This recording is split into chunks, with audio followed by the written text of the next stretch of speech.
Magandang gabi mga kahuan. Narito na ang weather update today.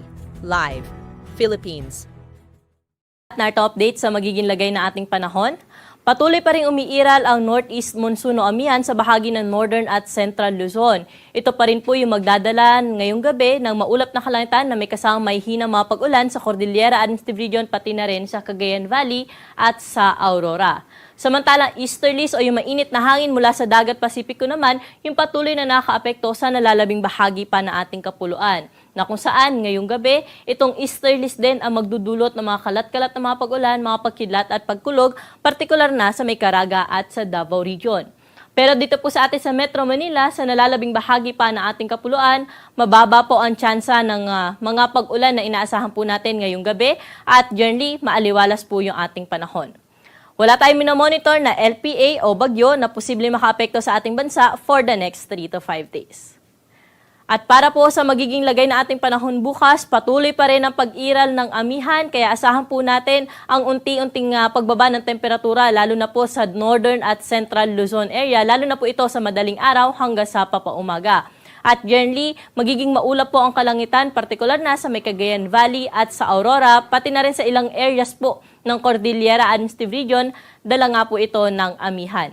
Samantalang dito po sa Metro Manila, pati na rin sa Ilocos Region, sa ibang bahagi pa ng Central Luzon, pati na rin sa Calabarzon, bagamat magiging maaliwalas po yung ating panahon sa umaga hanggang tanghali, ay posible pa rin po tayo makaranas ng mga isolated na mga light rains o yung mga pag-ambon, dala nga po ito ng amihan.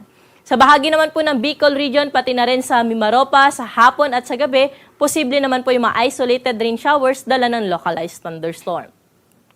Temperature range po natin bukas dito sa Metro Manila ay mula 23 hanggang 32 degrees Celsius, sa Tagaytay 21 to 31 degrees at sa Baguio City naman mula 16 hanggang 23 degrees sa agwat ng temperatura.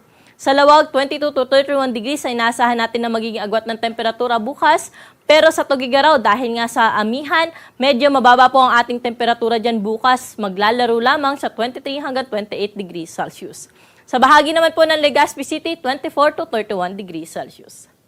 Dumako naman po tayo sa Palawan, partikular na sa Kalayaan Islands na kung saan aabot sa 33 degrees ang maximum temperature bukas at 32 degrees naman sa may Puerto Princesa City. Ang buong bahagi naman po ng Kabisayaan bukas ay makakaranas ng maaliwalas na panahon, lalo na po sa umaga hanggang tanghali. Pero ingat po tayo sa hapon at gabi, lalo na sa may Eastern Visayas, dahil posible po sila makaranas ng mga pulupulong mga pag-ulan, mga pagkidlat at pagkulog, dala nga ito ng easterlies. Temperature range po natin sa Tacloban bukas mula 24 hanggang 33 degrees Celsius. Samantala sa Iloilo at sa Metro Cebu, aabot lamang sa 31 degrees ang maximum temperature at 26 degrees naman ang minimum temperature sa umaga.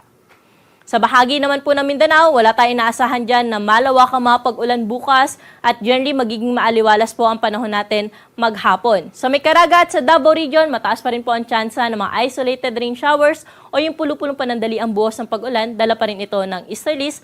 Madalas po ito mangyari sa hapon at sa gabi.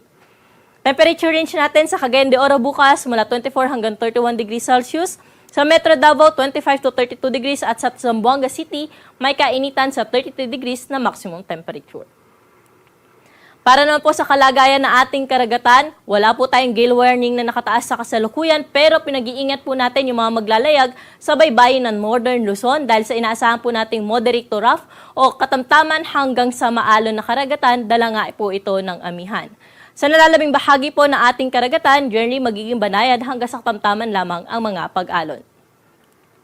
At ang araw po natin dito sa Metro Manila ay lulubog sa gap na 6:05 ng gabi at muli po ito sisikat bukas ng 6:08 ng umaga.